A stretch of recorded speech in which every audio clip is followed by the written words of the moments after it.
Bonjour à tous. Bienvenue à cette présentation sur Vault et les Continuous Delivery. J'ai mis mon site web, il y a les slides et un article qui donne le voice-over que je suis en train de vous donner. Euh, je m'appelle Alexandre Dubreuil, je suis développeur freelance avec 10 ans d'expérience dans le web. Je fais aussi l'infrastructure, l'intelligence artificielle. Du coup, j'ai travaillé pendant 5 ans chez les Furets. J'ai entre autres bossé sur du Continuous Delivery et du Vault, donc c'est ce que je ferai aujourd'hui. Alors un peu de contexte, lesfurets.com, vous connaissez probablement, c'est un comparateur assurance. Ce qui est intéressant sur cette slide, c'est qu'en fait c'est une petite équipe de dev, donc il y a environ 25 personnes. Les slides sont plus à jour, il y a plus que 2 ops maintenant, mais j'ai décidé de les laisser comme ça parce qu'en fait ça a joué un rôle dans notre décision d'architecture sur la partie Vault.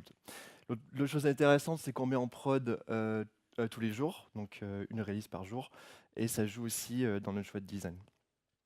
Alors, un peu de contexte, quand vous arrivez sur le site Les Furets, vous arrivez à travers une landing page avec votre produit d'assurance. Donc, par exemple, l'auto, vous tombez sur un formulaire qui ressemble à ça. Donc, en fait, c'est un formulaire où vous allez remplir votre véhicule, votre profil d'assurance, ce genre de choses. Et quand vous avez terminé, on fait des requêtes à des web services assureurs en live, et du coup, on vous restitue une page de prix comme ça avec les différentes assurances. On stocke les valeurs en base de données, et voilà. Alors pourquoi je vous raconte ça? Tout simplement pour vous dire que c'est une application web assez classique. Ok. Donc qu'est-ce que j'ai dit? J'ai dit web service, base de données. Ok, donc pour l'instant, personne n'est perdu. Et du coup, pour se connecter à ces services-là, il faut avoir ce qu'on appelle, nous, des secrets. Donc, je pose la définition là. Un secret, c'est une information qui sert à accéder à une ressource sensible. Ok. Donc là, on parle d'identifier un mot de passe pour accéder au web service assureur, identifier un mot de passe pour accéder aux bases de données, mais aussi les clés de chiffrement, ok, et les passphrases utiles pour les déverrouiller. On considère que les secrets, par exemple les PII, c'est pas des secrets, ou les mots de passe utilisateurs, c'est pas des secrets non plus. Et du coup, c'est sur les secrets qu'on va bosser aujourd'hui. Alors, ça ressemble à quoi dans un fichier Java? Donc là, on a username, mot de passe pour se connecter à un web service assureur. Donc on a username du furet, mot de passe hunter2. Ok, assez classique. On a la même chose du coup dans un serveur XML. Donc là, on déclare une ressource JDBC pour le Tomcat. Donc là, on se connecte avec dev et le mot de passe hunter2. Voilà, assez classique encore une fois. C'est ça qu'on cherche à enlever en fait. Ok, on cherche à enlever ça de notre code source.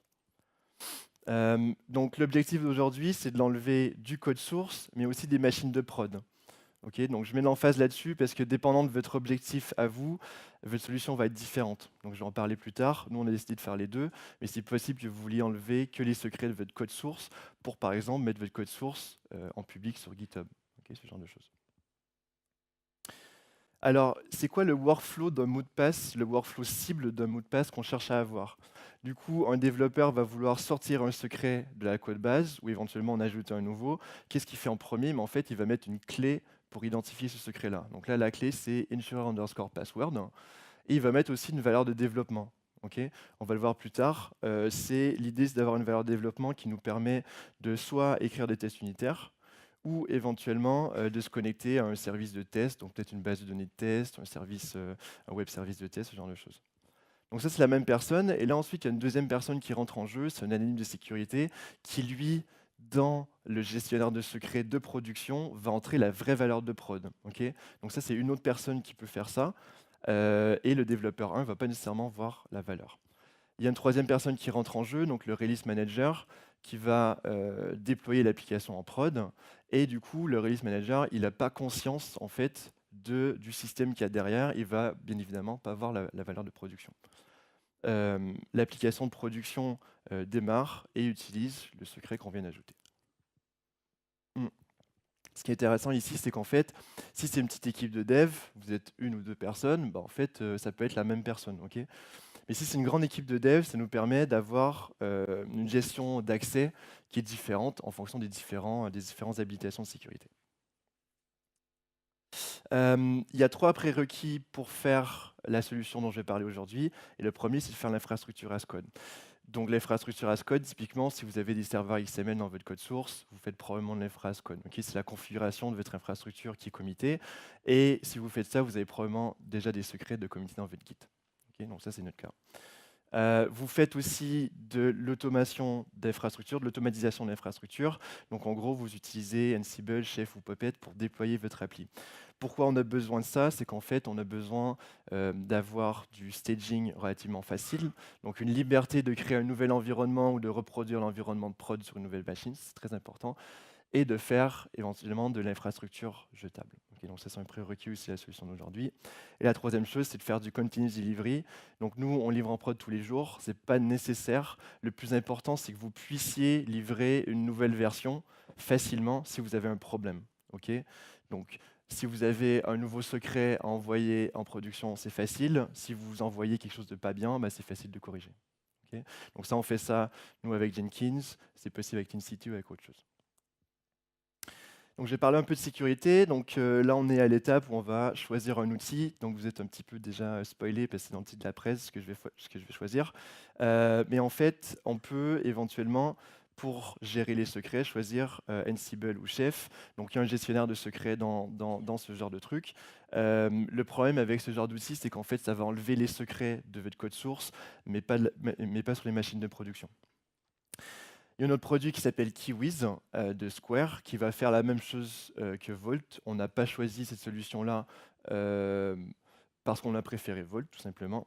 Il y a Amazon, Azure et Google qui ont leur propre système pour faire la même chose. On n'est pas dans ces écosystèmes-là, donc ce n'est pas une solution technique possible. Je fais une petite parenthèse sur les secrets build time versus les secrets runtime. Alors les secrets build time, c'est lorsque Ansible, par exemple, va déployer votre application, il va remplacer les clés dans votre code source pour la vraie valeur du secret. Okay, donc on va remplacer le mot de passe par le vrai mot de passe et envoyer, avec ce mot de passe-là l'application sur la machine de production. C'est différent des secrets runtime. Donc les secrets runtime, c'est votre application de prod en dynamique va récupérer le secret, l'utiliser, donc se connecter à la base de données et ensuite le jeter. Okay, on a une différence de sécurité entre les deux. C'est comme ce que je disais tout à l'heure, c'est entre enlever les secrets de votre code source et enlever aussi les secrets de votre machine de prod. Okay.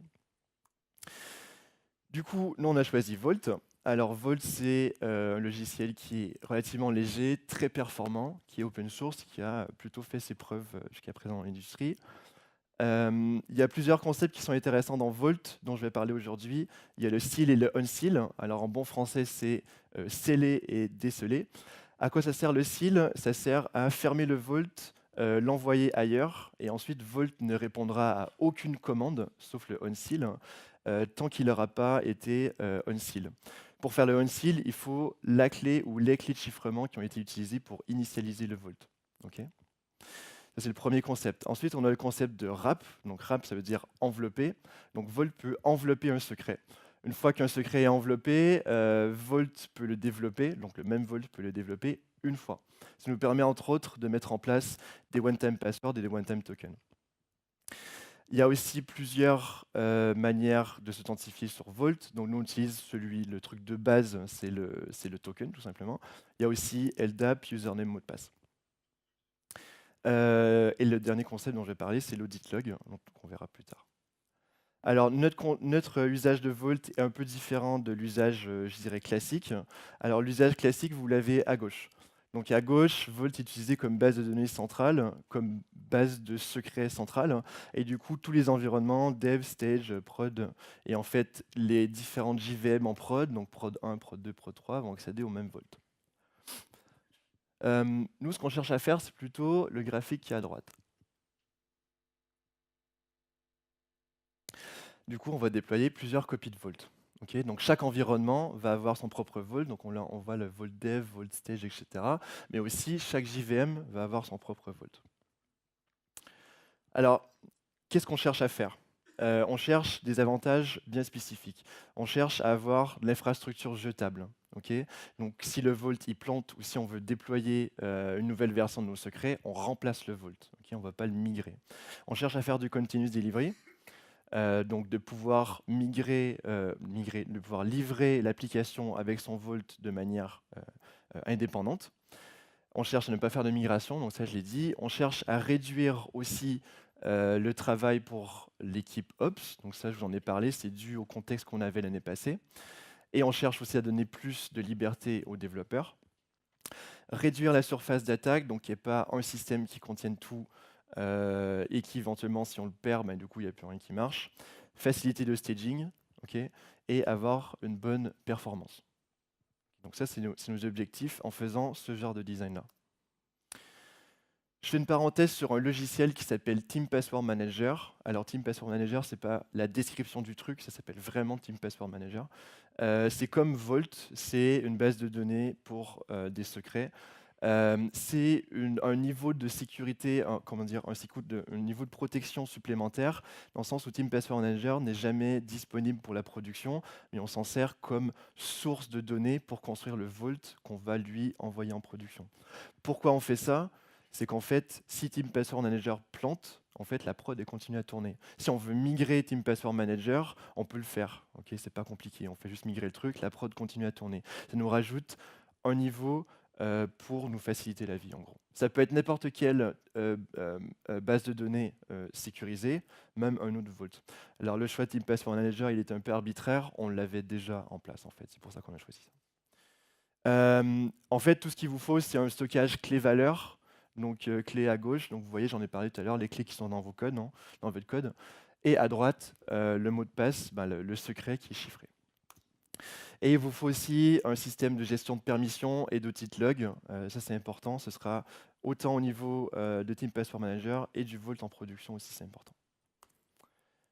Alors, on va faire un threat model.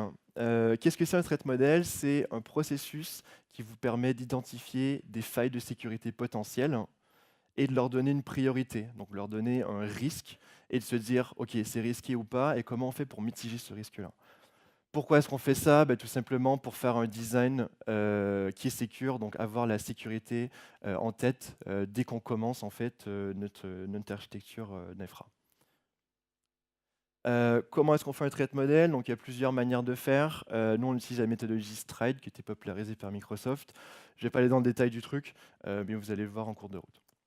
On va faire deux traits modèles, le démarrage de Vault et le démarrage de Tomcat. Alors qu'est-ce qu'on voit ici? En bleu, on a les agents. Donc en fait, il y a Team Password Manager à droite, il y a le Process Ansible qui va faire le déploiement au milieu, et il y a notre Vault sur la machine de prod tout à gauche. Les espèces de sandwich en bas, c'est ce qu'on appelle les data stores. Donc c'est les données sécurisées par les différents agents, et on va passer les étapes une par une. Donc le premier problème qu'on peut avoir, en fait, Ansible va demander à Team Password Manager les secrets pour chacune des clés qui sont dans le code, et il va demander les secrets. Alors, qu'est-ce qui se passe si Team Password Manager ne répond pas? Alors, on a un denial of service. Okay. Petite parenthèse, ce n'est pas nécessairement dû à une attaque, c'est peut-être juste Team Password Manager qui arrête de marcher parce qu'il n'est pas content. Du coup, on a un denial of service. Quel risque qu'on a? En fait, le risque il n'est pas si élevé que ça, parce qu'en fait, on se rend compte que le Vault de prod, il continue à tourner, ce que je dis tout à l'heure, c'est pas très grave. Comment on peut mitiger ce risque-là d'avoir la haute disponibilité sur Team Password Manager? Donc, c'est ce qu'on a fait. Du coup, la deuxième étape, du coup, Ansible, il a récupéré les différents secrets dans Team Password Manager. Il va créer un Vault, il va mettre les secrets dedans. Quand on initialise un Vault, okay, on l'initialise vide, en fait, Vault va nous donner une ou X clés de chiffrement qui vont servir pour faire le unseal. On se rappelle du unseal, donc pour déceler le Vault. À ce moment-là, quelqu'un pourrait récupérer cette clé-là, récupérer le Vault et faire de l'information disclosure, donc récupérer de l'information auquel il n'aurait pas accès normalement. Alors ce risque-là, il est relativement mitigé dans le sens où cette clé-là ne restera qu'en mémoire. Et de toute manière, à partir du moment où on a décelé le Vault, il faut quand même s'authentifier dessus pour récupérer l'information. Okay, donc ça, c'est le mécanisme de protection qu'on va voir aussi après. Étape 3, on scelle le Vault, on l'envoie sur la machine de prod. Okay, donc là, après, il est inutilisable. Donc il faut faire le unseal. Lorsque la clé est en transit vers la machine de prod pour faire le unseal, il y a une possibilité d'interception.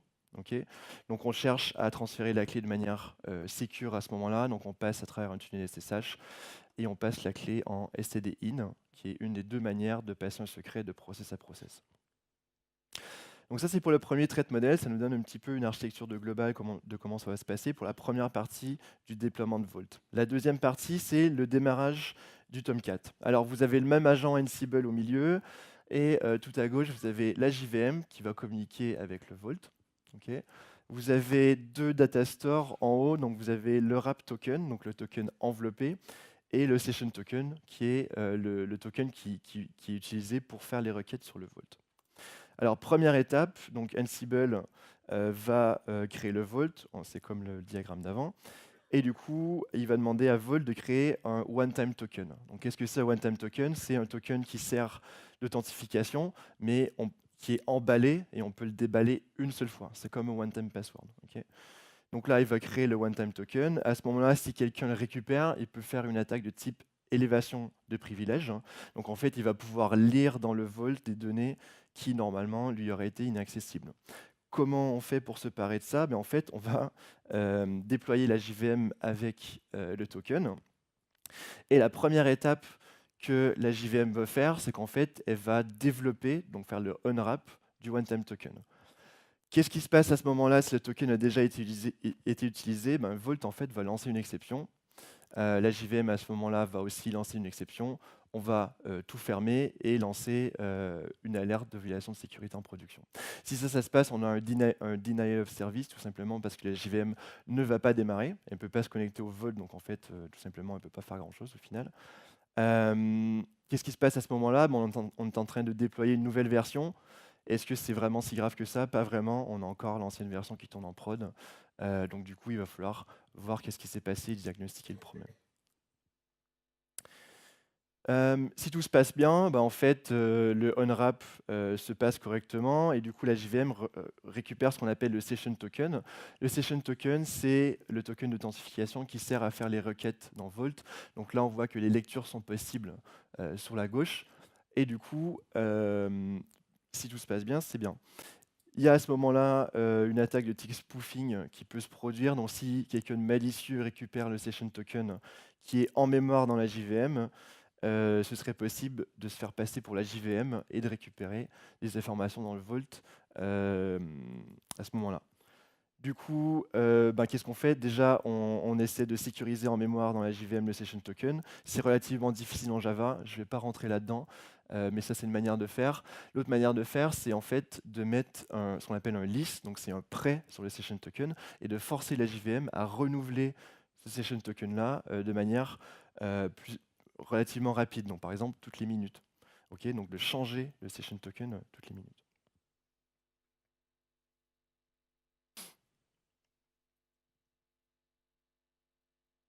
Du coup, quelles sont les implications de ce design de sécurité-là? Il y en a deux. La clé de chiffrement qui sert pour faire le unseal est gardée qu'en mémoire. Okay, on crée le vault, on unseal le vault en prod et après on jette la clé. Qu'est-ce qui se passe si le vault il ferme? Du coup, en redémarrant, il va redémarrer seal. Il va falloir le déceler, mais on n'a plus la clé. En fait, l'application, il va falloir la redéployer à ce moment-là. Okay, donc ça, c'est une des implications de ce design-là. D'où le continuous delivery, c'est important de l'avoir. Ça veut dire que si la JVM ferme ou le vault ferme, il faut redéployer. Même chose au niveau de l'authentification.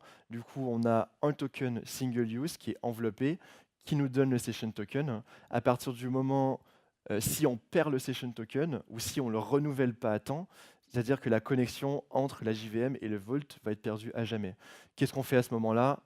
On redéploie l'application. Donc en pratique, je vous ai parlé continuous delivery, du coup j'enchaîne là-dessus. On a deux pipelines, donc c'est des Jenkins pipelines assez classiques. Donc un qui fait le packaging et un qui fait le déploiement. Donc là j'ai mis la prod. Donc ça se passe au niveau ici en bas du Tomcat Batch, Tomcat Backoffice et Tomcat B2C. B2C c'est notre appli front. Et du coup il y aura plusieurs JVM à cette dernière étape-là. Alors comment ça se passe? Donc, je passe vite là-dessus parce qu'en fait c'est un peu comme le diagramme que vous avez vu d'avant. Vous avez le job de packaging à gauche, le job de déploiement au milieu et les machines de prod avec les Vault et les Tomcat à droite. Donc la première étape, donc Jenkins va récupérer les clés dans le Git. Donc on a une manière dans le code de déclarer les clés, donc de dire ça c'est une clé pour un secret.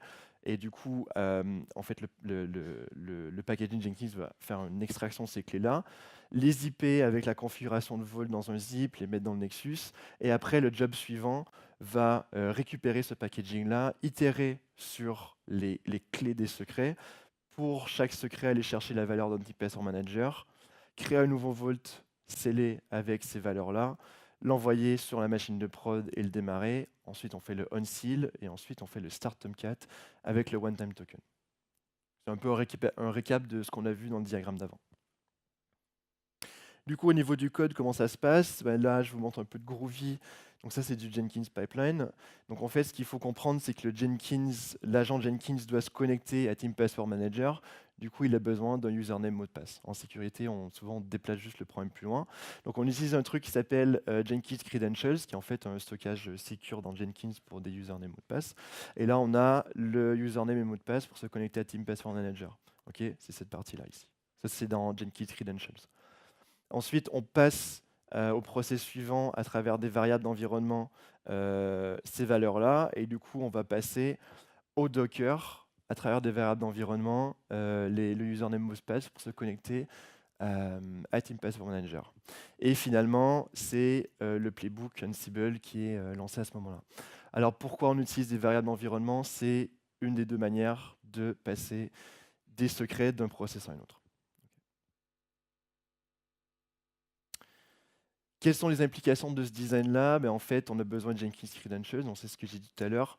On veut garder les secrets en mémoire seulement, on ne veut pas les écrire sur disque. Du coup, on lance Ansible dans un conteneur Docker. Le conteneur Docker, il est lancé avec des volumes TempFS. Éventuellement, au niveau du code, aussi, de la manière dont vous l'écrivez, vous pouvez faire en sorte que ce soit seulement en mémoire. Le temps de déploiement est limité, donc on a 10 minutes pour que la JVM fasse le unwrap du token. Donc ça, c'est codé dans le token. Si ça prend trop de temps pour déployer, l'application ne pourra pas démarrer. En fait, elle ne pourra pas faire le unwrap du token au début. Ça pourrait être plus court que 10 minutes. C'est juste que 10 minutes, c'est le temps total. Et en fait, vous pouvez le réduire encore plus que ça. Alors, au niveau de l'initialisation du Vault, donc du Vault Server, ça on le fait en bash avec le Vault client, qui est plutôt bien écrit. On va regarder trois parties de l'initialisation du Vault, la création du one-time token et de révoquer le root token. Alors, la première commande qu'on fait, c'est Vault Server. Donc, on démarre le serveur avec la bonne configuration qui est dans le code. Ensuite, on fait l'initialisation avec une clé. Dans Vault, c'est possible d'initialiser le Vault avec plusieurs clés et demander X de ces N clés-là pour faire le on-seal. Nous, dans notre manière de faire, on fait une clé pour le on-seal. Ensuite, on on-seal le Vault, on login. Ce qui est intéressant ici, c'est qu'en fait, par défaut, à l'initialisation, Vault nous retourne un root token. Donc, c'est le token qui sert pour initialiser, ajouter des valeurs et faire toutes les opérations nécessaires sur le Vault. Ensuite, on fait un policy write. Donc, je ne parle pas des policies, mais en gros, c'est la gestion des droits dans Vault. On crée un nouveau stockage clé-valeur pour cet environnement-là. Et ensuite, on fait token create. Donc, on crée notre fameux one-time token. On lui donne un time to live, une période de renew et le time to live aussi du wrap token. Et on va chercher dans wrapinfo.token en fait le token qui est enveloppé. Ensuite, on écrit les valeurs, donc je n'ai pas mis tout le code, mais en gros, on itère sur les différents secrets. On escape des trucs, je vais en parler plus tard, c'est un peu pénible. On ajoute l'audit log, et ensuite, on fait revoke du root token. Donc là, à partir du moment où on fait ça, il ne reste que les tokens que vous avez créés pour s'authentifier sur le Vault. Donc là, en fait, on ne peut plus sceller le Vault. En fait, on ne peut plus faire la commande Vault sealed parce qu'on n'est plus authentifié sur le Vault. On ne peut pas utiliser non plus le one-time token parce que vous avez le droit de l'utiliser une fois. Donc en fait, pour sceller le Vault, il faut faire un kill sur le PID. Et ensuite, vous pouvez zipper le contenu et l'envoyer sur la machine distante.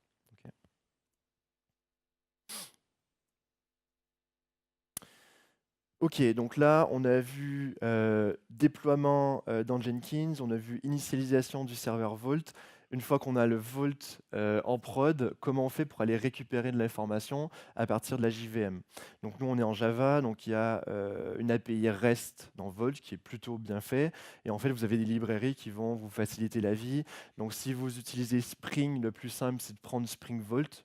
Nous, on est plutôt parti sur Vault Java Driver qui n'a pas de dépendance, qui est relativement bien maintenu.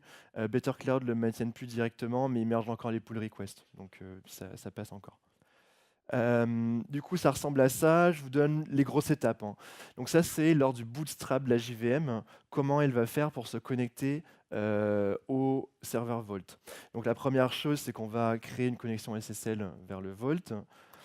On va ensuite créer une nouvelle connexion, une nouvelle authentification avec le wrap token, le wrap token qui est ici. On fait un truc, en fait, Vault, dans la documentation, et ils nous disent en fait de valider le chemin de création du wrap token. Ça revient à valider une signature. Si le chemin de création est égal à celui qui est en bas, on peut considérer que le token n'est pas forgé. Donc, qu'est-ce que ce serait un token forgé? C'est quelqu'un qui récupère le token avant nous, accède au Vault, en recrée un nouveau et nous donne le nouveau. Donc, on ne se rendrait pas compte qu'il y aurait eu un problème, qu'il y aurait eu une violation de sécurité à cet endroit-là. On vérifie que le token il est vrai. Et ensuite, du coup, une fois qu'on a fait ça, on appelle la méthode onWrap qui est là, et le onWrap nous retourne le session token tout simplement. Et après, on va créer la connexion finale. C'est celle qu'on va utiliser pour faire des reads dans Vault, et c'est celle qu'on va devoir renouveler toutes les minutes. Okay. Du coup, si je fais un petit flow diagramme, ici, la première commande, c'est /lookup. Donc, on passe le wrap token et on récupère des informations sur le token qu'on va valider. On a un time to live de 10 minutes pour faire ça. Deuxième étape, on va appeler le onWrap, la méthode onWrap avec le wrap token. On va récupérer le session token. Ensuite, on va appeler la méthode renewSelf. Donc ça, on va le faire toutes les minutes pour renouveler le session token. Ça nous retourne soit le même ou soit un autre. Et après, on peut finalement faire le read. Donc là, je vous mets le chemin. Vous voyez peut-être pas, c'est écrit un petit peu petit. C'est /v1 /prod /secret. Donc V1 parce qu'il y a plusieurs versions du truc de secret du gestionnaire de secret dans Vault. Prod, c'est l'environnement sur lequel on travaille. Et MySecrets, ce sera la clé de votre secret. Et ça vous retourne la vraie valeur que vous allez pouvoir utiliser, votre identifiant et votre mot de passe pour vous connecter à la base de données ou à autre chose. Alors, est-ce qu'on a gagné? Ouais, on a gagné. Donc, on a notre Vault service qui encapsule cette partie-là, qui fournit une méthode qui s'appelle getSecret. Donc là, on va faire vault.getSecret et on va passer la clé. Et du coup, le Vault va aller, en fait, le service va aller demander au Vault la valeur. On va utiliser la valeur et on va l'acheter. Qu'est-ce qu'on remarque dans ce code-là? En fait, on n'affecte pas les secrets à des variables. Alors pourquoi on fait ça? C'est une bonne pratique du secure coding. Donc l'OASP a des très bons guidelines à ce niveau-là. Java, c'est pas un langage secure. En gros, il y a quelques guidelines qui sont à suivre. L'idée, c'est que vous n'allez pas affecter des secrets sur la heap. Idéalement, c'est juste des utilisés et qui seront dressés direct derrière. Je ne vais pas aller dans le détail là-dessus, mais utiliser des systèmes d'analyse statique spécifiques à la sécurité comme checkmarks, ça aide beaucoup pour régler ces problèmes au niveau du code. Sonar le fait aussi, c'est juste moins poussé que checkmarks. Alors au niveau des opérations, comment ça se passe? En termes de performance et scalabilité, du coup la perf, c'est pas vraiment un problème. Chaque JVM a son propre Vault.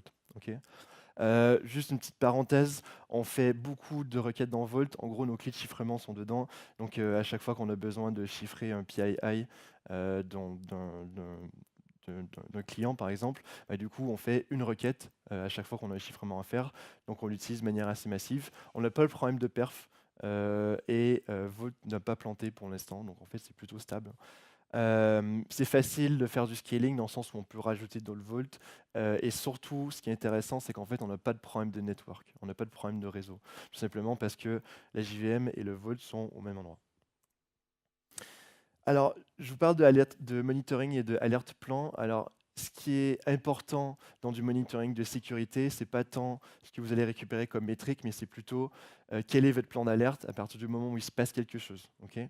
Donc on a dans Datadog du CPU, de la mémoire, le nombre de process, donc les trucs assez classiques. Mais le plus important, c'est ce qui est en dessous, c'est qu'en fait le vault service, quand il va faire des log erreurs, il faut le traiter comme une violation de sécurité potentielle en production. Donc à partir du moment où on a ça, le plus important, c'est d'avoir comment dire, une réponse à cet incident-là. Donc l'équipe de sécurité qui est notifiée et de savoir quoi faire à ce moment-là. Il y a un truc qui nous aide beaucoup là-dedans, c'est l'audit log. Alors l'audit log, qu'est-ce que c'est? C'est pour chaque opération dans Vault, il va y avoir une entrée avec la requête et la réponse. Ça nous sert à deux choses, à diagnostiquer ce qui s'est passé, donc à revoir le passé, mais aussi détecter des violations de sécurité potentielles. Du coup, ça ressemble à quoi l'audit log? Donc en gros, c'est un JSON. Donc vous voyez à gauche un audit log que je dirais clean. Donc on appelle la méthode renew self. Donc on sait que c'est bon à partir de cette IP-là. Vous savez quel chemin votre application va appeler. Ok, donc là, le path, vous avez un ensemble fini de paths à appeler. Et en fait, tout ce qui n'est pas de ces chemins-là, c'est une violation de sécurité potentielle. Ok, donc là, à droite, on a une URL un peu funky. Ça, c'est probablement un truc sur lequel vous voulez alerter. Ok.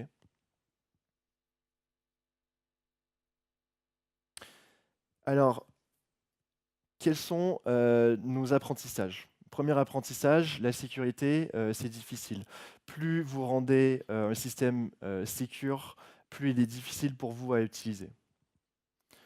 Euh, alors, petite histoire, j'en ai parlé un petit peu tout à l'heure. Quand on envoyait Vault en prod, on avait les usernames et les mots de passe pour se connecter au web service assureur.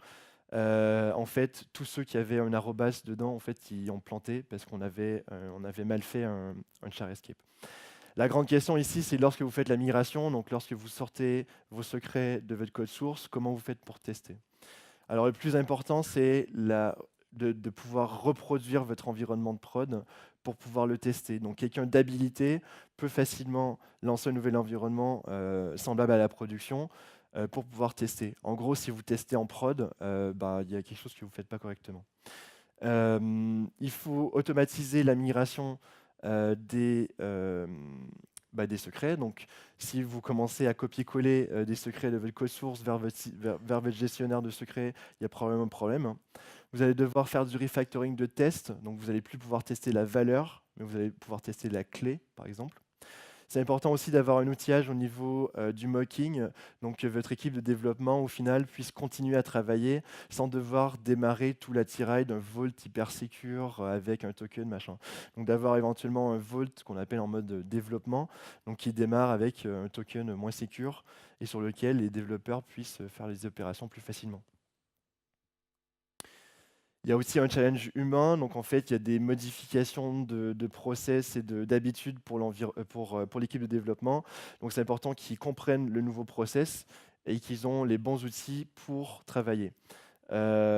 L'idée, c'est de migrer le système partie par partie. Donc, ce qu'on avait bien fait au départ, qui nous a beaucoup aidé, c'est d'éventuellement livrer le système avec Vault, mais d'avoir une espèce de fallback. Donc, si le Vault ne fonctionne pas, ça fallback sur l'ancien système. Ça ne nous a pas empêché de faire des erreurs, mais ça nous a aidé quand même pour la migration et de le faire partie par partie. En rétrospective, c'est une solution qui est relativement spécifique à nous. Donc on se rappelle nos buts du début de la présentation. On veut l'infrastructure jetable, du continuous delivery. On veut éviter de migrer des versions. Donc on veut éviter de migrer des bases de données. On va avoir peu d'ops et une bonne performance. J'ai rajouté cette slide-là tout à l'heure parce que je me posais la question, comment on aurait vu la solution si en fait on avait fait la solution de single vault, un peu en base de données centrale. On aurait quand même eu à développer l'automatisation du déploiement, parce que c'est ce qu'on fait chez nous. On aurait dû développer la partie distribution des clés de manière sécure. En ce moment, on n'a pas besoin de le faire, en fait, parce qu'à partir du moment où on a unseal le vault, on jette les clés, donc on n'a pas besoin de faire cette partie-là. On aurait quand même eu besoin de distribuer les usernames mots de passe pour s'authentifier sur le vault. On aurait dû rendre Vault haute disponibilité. L'autre chose que j'ai pas rajouté, c'est qu'on aurait dû avoir un process pour faire la migration du Vault. Donc vous savez tous à quel point c'est fun de faire les migrations de bases de données. Donc on aurait dû prévoir aussi cette partie-là, alors que maintenant on fait que remplacer le Vault. Alors des désavantages de la solution, et on en est conscient, c'est qu'en fait, le développement de ce truc-là a été relativement plus complexe à implémenter que si on avait juste mis une nouvelle machine avec un Vault et tous les environnements s'y connectent. Mais on considère que c'est plus facile à automatiser et plus facile à maintenir sur la durée. Ça demande d'avoir une automatisation qui est assez bien faite avant de commencer. On a eu besoin de porter nos vieux scripts bash vers Ansible. On considère que c'est une approche qui est saine au niveau du système global. On a essayé de le faire que en bash, on s'est un petit peu cassé les dents. Donc Ansible, c'est vraiment un prérequis. On ne peut pas redéployer l'application, on ne peut pas redémarrer pardon, l'application. Ça peut être problématique, mais après, si vous faites des opérations en prod en mode je redémarre le Tomcat avec un SSH sur la machine de prod, ce n'est pas tellement dans les bonnes pratiques que nous, on veut suivre. Donc, nous, on fait de l'infrastructure jetable. Donc, l'idée, c'est que si le redéploiement est rapide, ce n'est pas un problème pour nous. Les avantages, du coup, bon, j'en ai parlé. Donc, déploiement continu, infrastructure jetable, c'est plus facile de remplacer que de faire la migration, tout simplement. On a plutôt du DevOps, donc moins d'Ops, mais plus de DevOps. L'idée, c'est de donner la flexibilité aux développeurs de pouvoir un peu faire ce qu'ils veulent et de ne pas rajouter trop de charge de travail pour les Ops. On n'a pas de problème de réseau, pas de migration, bonne performance et une facilité de déployer un nouvel environnement avec son propre Vault. Donc, en conclusion, la sécurité, ce n'est pas évident. Nous, ce qu'on dit, c'est si votre solution est en adéquation avec vos systèmes et vos process, vous vous facilitez la vie au final. Merci à tous.